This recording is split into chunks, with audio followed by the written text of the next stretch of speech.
Hi, hello friends, namaskara. Welcome back to my YouTube channel. ಇದು most requested video ಅಂತಲೇ ಹೇಳ್ಬೋದು. It's regarding my hospitalisation ಅಥವಾ ಗಾಲ್ bladder stone ಬಗ್ಗೆನೇ. So ನನ್ನ previous ವ್ಲಾಗ್ಸ್ಗಳಲ್ಲಿ stone ಹೇಗಾಯಿತು and ಯಾವ ಸರ್ಜರಿ ನಾನು ಗೋತ್ರೂ ಮಾಡಿದೆ ಅಂತ ನಾನು ನಿಮ್ಗೆಲ್ಲರ ಹತ್ರನೂ ಶೇರ್ ಮಾಡ್ಕೊಂಡಿದ್ದೀನಿ. ಬಟ್ ಸ್ಟಿಲ್ ನಾನು ಇವಾಗ ಲೈಕ್ 15 ಡೇಸ್ ಆಯಿತು ನನಗೆ ಆಪ್ರೇಟ್ ಆಗಿ. ಆ್ಯಂಡ್ ನಾನು ಮೊದಲೇ ಹೇಳ್ದಂಗೆ ನಿಮಗೆ ಒನ್ ವೀಕ್ 4 ಡೇಸ್ ಸ್ವಲ್ಪ ಕಷ್ಟ ಆಯಿತು ನನಗೆ ಎದ್ದು ಓಡಾಡೋದಕ್ಕೆ. ಬಿಕಾಸ್ ಮಸಲ್ಸ್ ಎಲ್ಲ ಸ್ವಲ್ಪ ಹಿಡ್ಕೊಂಡಂಗೆ ಫೀಲ್ ಆಗ್ತಾಯಿತ್ತು. ಇದು ಏನು ಆಫ್ಟರ್ ಸರ್ಜರಿ ಸಮ್ ಎಫೆಕ್ಟ್ಸ್ ಇರುತ್ತೆ. ಸೊ ಹಾಗಾಗಿ ಅದಾದಮೇಲೆ ಐ ಆಮ್ ಕಂಪ್ಲೀಟ್ಲಿ ಫ್ರೀ. ನನ್ನ ಬಾಡಿ ಆಗಿರ್ಬೋದು, ನನ್ನ ಮಸಲ್ ಆಗಿರ್ಬೋದು, ಕಂಪ್ಲೀಟಾಗಿ ನಾನು ಫ್ರೀಯಾಗಿ ಓಡಾಡೋದಕ್ಕೆ ಸ್ಟಾರ್ಟ್ ಮಾಡಿದೆ. ತುಂಬ ಜನ ಕೇಳಿದ್ರಿ ಆ್ಯಂಡ್ ಭಾಗ್ಯ ಅನ್ನೋರು ಕಮೆಂಟ್ ಮಾಡಿದ್ರಿ, ತುಂಬ ಗೊಂದಲ ಇಟ್ಕೊಂಡು ಕಮೆಂಟ್ ಮಾಡಿದ್ರಿ. ನಿಮ್ಮದು ಲೈಕ್ ಆಪ್ರೇಟ್ ಆಗಿ 15 ಡೇಸ್ ಆಯಿತು ಅಂತ ಕೂಡ ನನಗೆ ಕಮೆಂಟ್ ಮಾಡಿದ್ರಿ. ಸೊ ದ ಥಿಂಗ್ ಈಸ್ ಏನಪ್ಪ ಅಂತಂದರೆ,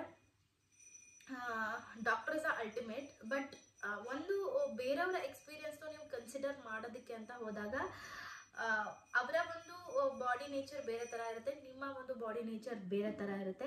ಇವನ್ ಡಾಕ್ಟರ್ಸ್ ಕೂಡ ಅದನ್ನು ನಿಮಗೆ ಹೇಳೋದಕ್ಕಾಗಲ್ಲ. ಆ್ಯಂಡ್ ನೀವು ಇದನ್ನೇ ಮಾಡಿ ಅಂತ ಡಾಕ್ಟರ್ಸು ಕೂಡ ಹೇಳೋದಕ್ಕಾಗಲ್ಲ. ಬಿಕಾಸ್ ನಿಮ್ಮ ಬಾಡಿಗೆ ಏನು ಹೊಂದಿಕೊಡುತ್ತೋ ಅದನ್ನು ನೀವು ಮಾಡಬೇಕಾಗುತ್ತೆ. And thank you for commenting me and thank you for asking my suggestion. This vlog is completely for you. So ನಾನು ಕಮೆಂಟಲ್ಲೇ ರಿಪ್ಲೈ ಮಾಡ್ಬೋದಾಗಿತ್ತು ನಿಮಗೆ.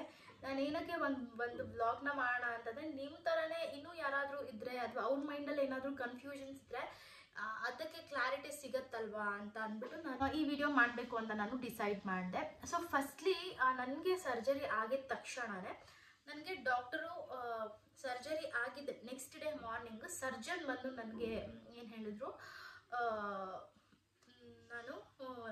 ನಾನು ಸ್ಟ್ರೈಟಾಗಿ ಲೇ ಡೌನ್ ಮಾಡಿದ್ದೆ. ಅಂದರೆ ಮಲ್ಕೊಂಡಿದ್ದು ನಾನು ಬ್ಯಾಕಲ್ಲೇ ಮಲಗಿದ್ದೆ. ನನಗೆ ಆ ಸೈಡು ಟರ್ನ್ ಆಗಿರಲಿಲ್ಲ, ಯಾವ ಸೈಡು ನಾನು ಟರ್ನ್ ಆಗಿ ಮಲ್ಕೊಂಡಿಲ್ಲ. ಬಿಕಾಸ್ ನನಗೆ ಹೆದರಿಕೆ ಇತ್ತು ಏನಾದರೂ ಆಗುತ್ತಾ ಅಂತ. So the moment surgeon come, ನಾನು ಫಸ್ಟ್ ಕೇಳಿದ ಕ್ವೆಶ್ಚನ್ ಏನಪ್ಪ ಅಂದರೆ ಅವ್ರಿಗೆ, ನಾನು ಟರ್ನ್ ಆಗಿ ಮಲ್ಕೋಬೋದಾ ಅಂತ ಕೇಳಿದೆ. ಈ ಸೆಟ್ ನೀವು ಟರ್ನ್ ಆಗಾದರೂ ಮಲ್ಕೋಬೋದು, ಎದ್ದೇಳ್ಬೋದು, ಓಡಾಡ್ಬೋದು, ಜಂಪ್ ಮಾಡ್ಬೋದು, ಎಲ್ಲಿ ಬೇಕಾದರೂ ಹೋಗ್ಬೋದು ಅಂತ ಹೇಳಿದ್ರು.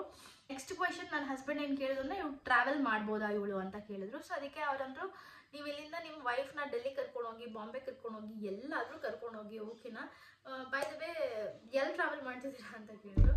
No sir, it's just a clarification. ನಮಗೂ ಏನಂದರೆ ಭಯ ಇತ್ತು.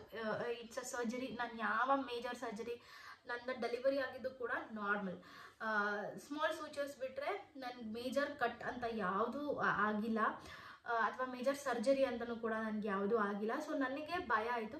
This is also a cut, this is also kind of sutures. ಇದರಲ್ಲೂ ಎಲ್ಲೂ ನಿಮಗೆ ಮೇಜರ್ ಕಟ್ ಆಗೋದಿಲ್ಲ ಬಾಡಿಲಿ, ಲ್ಯಾಪ್ರೋಸ್ಕೋಪಿಲಿ. ಸೊ ಒಂದು ಫಿಯರ್ ಇರುತ್ತೆ ಎಲ್ಲರಿಗೂ, ಹೆಂಗಪ್ಪ ಏನಪ್ಪ ಅಂತ. ಸೊ ಅಕಾರ್ಡಿಂಗ್ ಟು ದ್ಯಾಟ್ ನಾನು ಕ್ವೆಶನ್ಸ್ನ ಡಾಕ್ಟರ್ನ ಕೇಳ್ತಾ ಹೋದೆ. ಫುಡ್ಡಲ್ಲಿ ಏನಾದರೂ ಕಂಟ್ರೋಲ್ ಆಗಿರ್ಬೋದು, ಫುಡ್ ಡಯಟ್ ಏನಾದರೂ ಫಾಲೋ ಮಾಡಬೇಕಾ ಅಂತ ಕೇಳಿದೆ. ಸೊ ಅವ್ರು ಹೇಳಿದ್ರು, ನನ್ನ ಕಡೆಯಿಂದ 0 ಡಯಟ್, ನನ್ನ ಕಡೆಯಿಂದ ಯಾವುದೇ ಡಯಟ್ ಇಲ್ಲ, ಏನು ಬೇಕಾದ್ರೂ ತಿನ್ಬೋದು ನೀವು ಅಂತಲೇ ಹೇಳಿದ್ರು ಡಾಕ್ಟರ್. ಓಕೆನಾ? This is a thing from the doctor ಅಂದರೆ ಸರ್ಜನ್, ನನಗೆ ಸರ್ಜರಿ ಮಾಡಿರುವಂಥ ಸರ್ಜನ್ ಹೇಳಿರುವಂಥ ಮಾತು. ಓಕೆನಾ? ನಾನು ಸರ್ಜರಿಗೆ ಹೋಗೋಕ್ಕೂ ಮುಂಚೆ ನಾನು ಗ್ಯಾಸ್ಟ್ರೋಎಂಟ್ರೋಗೆ ಹೋಗಿದ್ದೆ. ಗ್ಯಾಸ್ಟ್ರೋಎಂಟ್ರಾಲಜಿ ಡಿಪಾರ್ಟ್ಮೆಂಟಲ್ಲಿರುವಂಥ ಡಾಕ್ಟರ್ನ ಫಸ್ಟ್ ಕನ್ಸಲ್ಟ್ ಮಾಡಿದೆ. ಬಿಕಾಸ್ ನನ್ನ ಸಿಮ್ಟಮ್ಸು ನನಗೆ ಗ್ಯಾಸ್ಟ್ರಿಕ್ ರಿಲೇಟೆಡ್ ಆಗಿರೋದ್ರಿಂದ ನನಗೆ ಸಿಮ್ಟಮ್ಸ್ ಹೆಂಗಿತ್ತು ಅಂತಂದರೆ, ತುಂಬ ತೇಗ್ ಬರ್ತಾಯಿತ್ತು. ಉಳಿ ತೇಗು ಅಂತ ನನಗೇನು ಬರ್ತಿರಲಿಲ್ಲ, ಲಿಟ್ರಲಿ ತೇಗ್ ಬರ್ತಿತ್ತು, ತುಂಬ ಸೌಂಡ್ ಆಗ್ತಿತ್ತು. ಸೊ ಏನಾದರೂ ಗ್ಯಾಸ್ಟ್ರಿಕ್ ರಿಲೇಟೆಡ್ ಅಥವಾ ಸ್ಟಮಕ್ ರಿಲೇಟೆಡ್ ಪ್ರಾಬ್ಲಮ್ ಇದೆ ಅಂದರೆ ನಾನು ಗ್ಯಾಸ್ಟ್ರೋಎಂಟ್ರೋನೇ ಮೀಟ್ ಮಾಡಿದ್ದು. ಸೊ ಈ ಸೈಡ್ ದ್ಯಾಟ್ ನನಗೆ ಸ್ವಲ್ಪ ಲೈಟ್ ಫುಡ್ನೇ ತಿನ್ನಿ, ಫಾರ್ ಅ ಟೈಮ್ ಬೀಯಿಂಗ್ ಸ್ವಲ್ಪ ಲೈಟ್ ಫುಡ್ ತಿನ್ನಿ ಅಂತ ಹೇಳಿದ್ರು.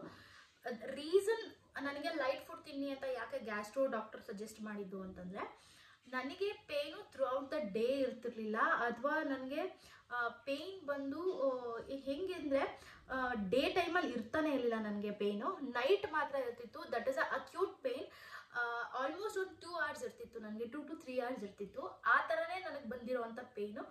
So doctor it is an observation thing. So ನಿಮಗೆ apart from gall bladder stone ಬೇರೆ ಇನ್ನೇನಾದರೂ ಪ್ರಾಬ್ಲಮ್ ಇರಬಹುದು, ಅಥವಾ ಇದ್ರೆ ನಮಗೆ ಡಯಾಗ್ನೈಸ್ ಮಾಡೋದಕ್ಕೆ ಈಸಿ ಆಗುತ್ತೆ. ಸೊ ಹಾಗಾಗಿ ನನಗೆ ಲೈಟ್ ಫುಡ್ ತಿನ್ನಿ ಅಂತ ನನಗೆ ಡಾಕ್ಟರು ಗ್ಯಾಸ್ಟ್ರೋ ಡಾಕ್ಟರ್ ಸಜೆಸ್ಟ್ ಮಾಡಿದ್ದಾರೆ. ಸೊ ನೀವು ಅಷ್ಟೇ, ರಾದರ್ ದನ್ ಟೇಕಿಂಗ್ ನನ್ನ ಒಪಿನಿಯನ್ ಆಗಿರ್ಬೋದು ಅಥವಾ ಮಲ್ಟಿಪಲ್ ಒಪಿನಿಯನ್ ಆಗಿರ್ಬೋದು, ನಮಗೆ ಏನೇ ಪ್ರಾಬ್ಲಮ್ ಬಂದ್ರೂ ನಮ್ಮ ಒಂದು ಇಂಟರ್ನಲ್ ಬಾಡಿಯಲ್ಲಿ ಏನಾಗ್ತಿದೆ, ಏನು ಗೋತ್ರೂ ಮಾಡ್ತಿದ್ದೀವಿ ಅಂತ ನಾವು ಫಸ್ಟು ರೆಕಗ್ನೈಸ್ ಮಾಡ್ಕೋಬೇಕಾಗುತ್ತೆ. ಬಾಡಿ ಅನ್ನೋನೇ it is like interlink. Okay, ನಾವು ಒಂಚೂರು ಕಾಫಿ ಜಾಸ್ತಿ ಕುಡಿದ್ಬಿಟ್ರೆ ಇಟ್ ಫೀಲ್ ಆಸಿಡಿಟಿ, ಉಳಿತೇಗೆ ಜಾಸ್ತಿ ಬರುತ್ತೆ.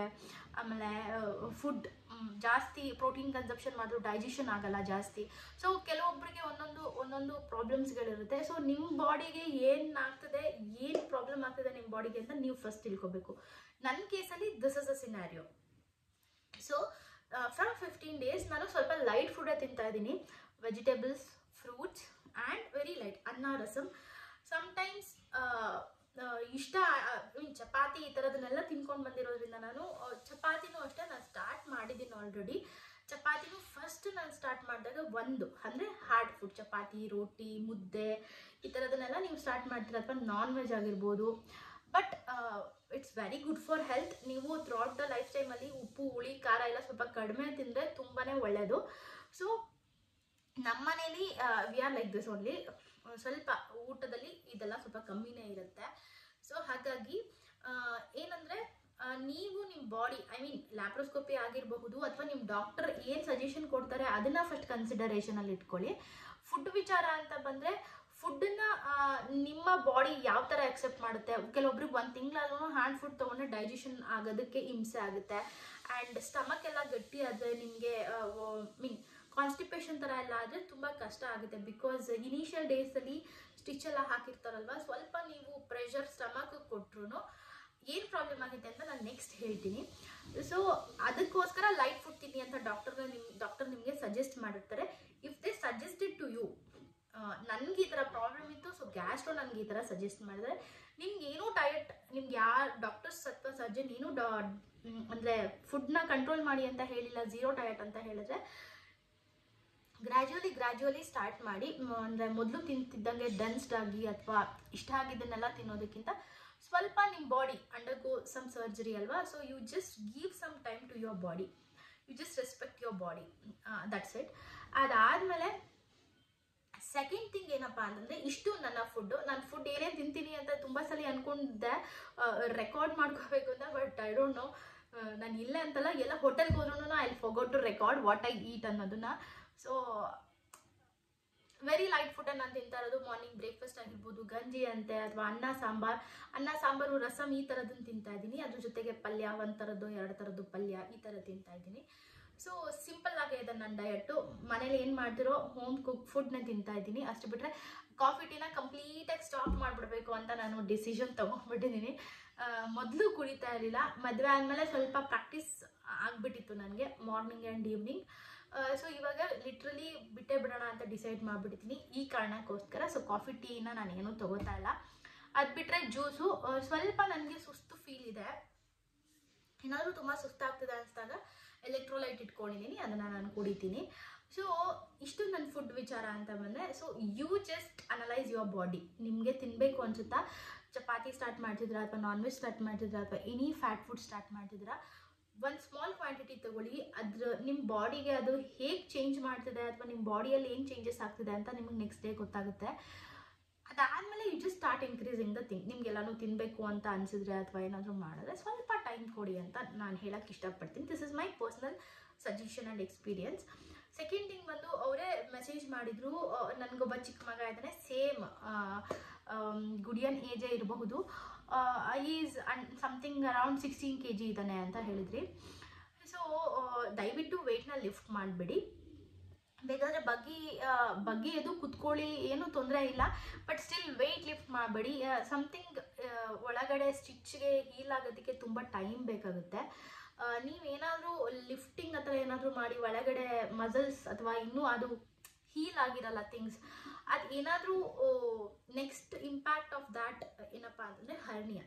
ಸೊ ಹರ್ನಿಯಾ ಆಗೋ ಚಾನ್ಸಸ್ ಇರುತ್ತೆ ನೀವೇನಾದರೂ ವೆಯ್ಟ್ ಲಿಫ್ಟಿಂಗ್ ಎಲ್ಲ ಮಾಡಿದ್ರೆ ಅಂತ ಡಾಕ್ಟರ್ ಕೂಡ ಹೇಳಿದ್ದಾರೆ ನನಗೆ. ಸೊ ಹಾಗಾಗಿ ಸಿನ್ಸ್ ಫ್ರಮ್ ಪಾಸ್ಟ್ 15 days ನಾನು ಗುಡಿಯನ್ನ ಎತ್ಕೊಳ್ಳೋದಕ್ಕೆ ಹೋಗ್ತಾ ಇಲ್ಲ. ಈವನ್ ಶೀಲ್ ಅಂಡರ್ಸ್ಟ್ಯಾಂಡ್, ಓಕೆನಾ. ಇವಾಗ ಮನೇಲಿ ಒಬ್ಬರೇ ಇದ್ದು I mean husband and wife ಇಬ್ಬರೇ ಇದ್ದಾರೆ ಅಂತಂದರೆ ಮಕ್ಕಳು ತುಂಬ ಕ್ರ್ಯಾಂಕಿ ಫೀಲ್ ಮಾಡ್ತಾರೆ. Definitely understand. ನನ್ನ ಕೇಸಲ್ಲಿ ಕಂಪ್ಲೀಟಾಗಿ ಗುಡಿಯನ್ನ ಮಮ್ಮಿನೇ ಟೇಕ್ ಕೇರ್ ಮಾಡ್ತಿದ್ದಾರೆ. ಸೊ ಎತ್ಕೋಬೇಕು ಅಂದ್ರೂ ಅವರೇ ಎತ್ಕೊಳ್ತಾರೆ. ಇನ್ ಕೇಸ್ ನನ್ನ ಹಸ್ಬೆಂಡಿಗೂ ವರ್ಕ್ ಫ್ರಮ್ ಹೋಮ್ ಇದೆ, so is taking care of Gudiya.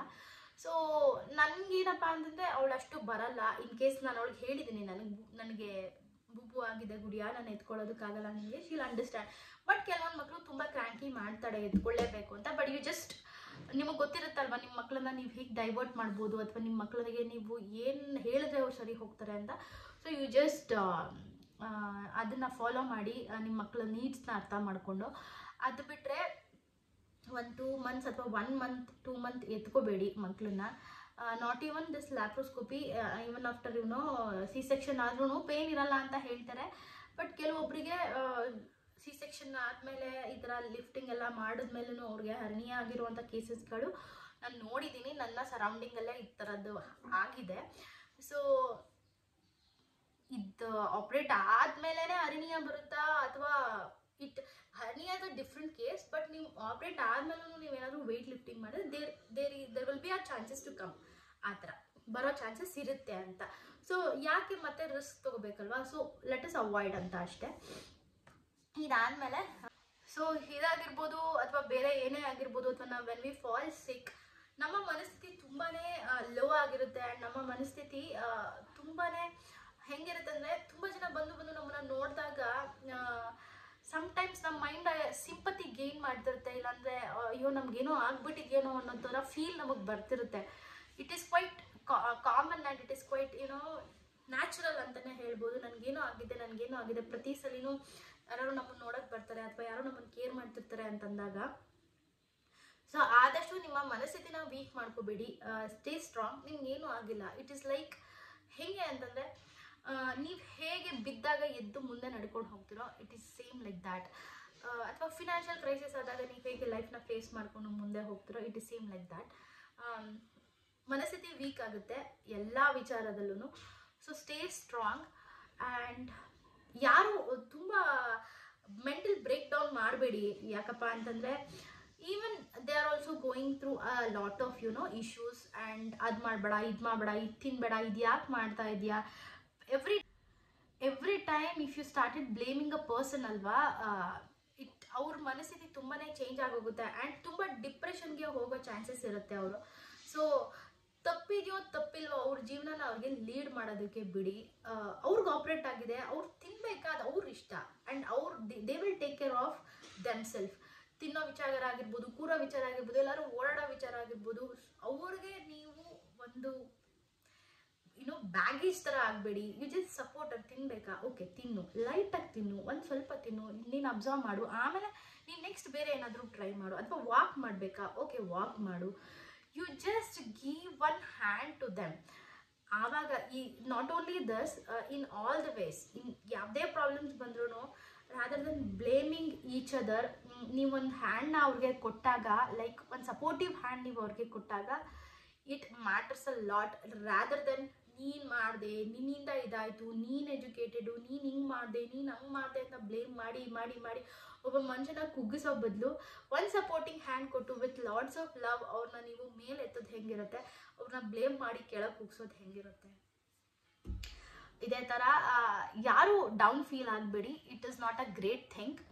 And it's a very common. Health ಅಂದಮೇಲೆ ಒಬ್ಬ ಮನುಷ್ಯನಿಗೆ ವೇರಿಯೇಷನ್ ಆಗೇ ಆಗುತ್ತೆ. We have to overcome it. ತಲೆನೋವು ಬರುತ್ತೆ, ಮಾತ್ರೆ ನುಂಗ್ತೀವಿ. ಗಾಲ್ ಬ್ಲಾಡರ್ ಸ್ಟೋನ್ ಆಗಿದೆ, ಸರ್ಜರಿ ಆಗಿದೆ. ಲೈಕ್ ಕಿಡ್ನಿ ಸ್ಟೋನ್ ಆಗುತ್ತೆ, ಅದಕ್ಕೂ ಸರ್ಜರಿ ಮಾಡ್ತಾರೆ. It's all common. ಓಕೆನಾ. ಟೆನ್ಷನ್ ತಗೊಳ್ಳೋ ಅವಶ್ಯಕತೆ ಇಲ್ಲ. ಬಟ್ ವೆಯ್ಟ್ ಲಿಫ್ಟಿಂಗ್ ಮಾಡಬೇಡಿ. Concentrate on your body and diet. ನಿಮ್ಮ ಬಾಡಿ ಏನು ಅಂತ ನೋಡಿಕೊಂಡು then you follow your diet. ಓಕೆನಾ. ಯಾರೋ ಹೇಳ್ತಾರೆ ಕೀಟೋ ಮಾಡಬೇಕು, ಯಾರೋ ಹೇಳ್ತಾರೆ ಇಂಟರ್ಮಿಡಿಯೇಟ್ ಮಾಡಬೇಕು, ಯಾರೋ ಹೇಳ್ತಾರೆ 10 ಸತಿ ಊಟ ತಿನ್ನಬೇಕು ಅಂತ. ಅಲ್ಲ, ಇಟ್ ಈಸ್ ಕಂಪ್ಲೀಟ್ಲಿ ರಾಂಗ್. ನಿಮ್ಮ ಬಾಡಿಗೆ ಯಾವ್ದು ಅಡ್ಜಸ್ಟ್ ಆಗುತ್ತೆ ಅದನ್ನು ನೀವು ನೋಡಿ ಆಕ್ಸೆಪ್ಟ್ ಮಾಡ್ಕೊಳ್ಳಿ. ಆ ಡಯಟ್ನ ನೀವು ಫಾಲೋ ಮಾಡೋದಕ್ಕೆ ಶುರು ಮಾಡಿ. ಆ್ಯಂಡ್ ನನಗೆ ಇನ್ನೊಂದೇನಪ್ಪ ಅಂತಂದರೆ, ನನಗೆ ಇವಾಗ ಬಿಫೋರ್ ಆ್ಯಂಡ್ ಆಫ್ಟರ್ ಏನು ಫೀಲ್ ಆಗಿದೆ ಅಂದರೆ, ಬಿಫೋರ್ ದ ಸರ್ಜರಿ ತುಂಬ ಹಸುವಾಗ್ತಿತ್ತು ನನಗೆ, ತುಂಬ ಹಸುವಾಗ್ತಿತ್ತು. ಈಗ ಆ ಥರ ಏನೂ ಇಲ್ಲ, ಅಷ್ಟು ಹಸುವಾಗ್ಬೇಕು ಆಗೋ ಅಷ್ಟು ಏನಿಲ್ಲ. ಆ್ಯಂಡ್ ಅಷ್ಟೊಂದು ನನಗೆ ಆ್ಯಸಿಡಿಟಿನೂ ಫೀಲ್ ಆಗ್ತಿಲ್ಲ ನನಗಿವಾಗ. ಬಟ್ ಊಟ ತುಂಬ ಗ್ಯಾಪ್ ಕೊಟ್ಟು ಊಟ ತಿಂದಾಗ ಬರ್ಪಿಂಗ್ ಜಾಸ್ತಿ ಆಗುತ್ತೆ. ಅಷ್ಟು ಬಿಟ್ಟರೆ ಲೈಕ್ ದಿಸ್ ಬರ್ಪಿಂಗ್ ಇರುತ್ತೆ, ಅಷ್ಟು ಬಿಟ್ಟರೆ ಇನ್ನೇನು ನಾನು ಮೇಜರಾಗಿ ಆ್ಯಸ್ ಆಫ್ ನಾವು ಏನೂ ಪ್ರಾಬ್ಲಮ್ ಫೇಲ್ ಮಾಡ್ತಿಲ್ಲ. ನಿಮಗೆ ಸಿಂಪ್ಟಮ್ಯಾಟಿಕ್ ಇಲ್ಲ ಅಂತಂದರೆ if you have a multiple stone, ನೀವು ಒಂದ್ಸತಿ ಅಲ್ಟ್ರಾಸೌಂಡ್ ಮಾಡಿಸ್ಕೊಂಡು ನೀವು ಬೇರೆ ಥರದ್ರಲ್ಲಿ ಏನಾದರೂ ಸ್ಟೋನ್ ಅದನ್ನು ಕರಗಿಸೋದಕ್ಕೋ ಅಥವಾ ಬೇರೆ ಥರದ್ದು ಏನಾದರೂ ಆಪ್ಷನ್ಸು ಇದೆ, ಅದನ್ನು ಬೇಕಾದ್ರೆ ನೀವು ಟ್ರೈ ಮಾಡ್ಬೋದು. ಸೊ ಇಷ್ಟು ನನ್ನ ಕಡೆಯಿಂದ ಒಂದು ಪರ್ಸ್ನಲ್ ಎಕ್ಸ್ಪೀರಿಯನ್ಸ್ ಆ್ಯಂಡ್ ನನ್ನ ಕಡೆಯಿಂದ ಒಂದು ರಿವ್ಯೂ ಅಂತಲೇ ಹೇಳ್ಬೋದು. ನನ್ನ ಒಂದು ಸರ್ಜರಿ ಜರ್ನಿನ ನಿಮ್ಮ ಹತ್ರ ಶೇರ್ ಮಾಡ್ಕೊಂಡಿದ್ದೀನಿ. ಇಷ್ಟ ಆಗಿರ್ಬೋದು ನಿಮಗೆ, ಅಥವಾ ಇಷ್ಟ ಆಗಿ ಯಾರಿಗಾದ್ರೂ ಯೂಸ್ ಆಗುತ್ತೆ ಅಂತಂದರೆ ಶೇರ್ ಮಾಡಿ. ಆ್ಯಂಡ್ ಇದೇ ಥರ ನನ್ನ ಚಾನಲ್ನ ಸಪೋರ್ಟ್ ಮಾಡ್ತೀರಿ. ಮತ್ತೊಂದು ಹೊಸ ಬ್ಲಾಗ್ ಮತ್ತು ಮತ್ತೊಂದು ಹೊಸ ಕಂಟೆಂಟ್ ಜೊತೆಗೆ ನಾನು ನಿಮ್ಮನ್ನ ಮೀಟ್ ಮಾಡ್ತೀನಿ.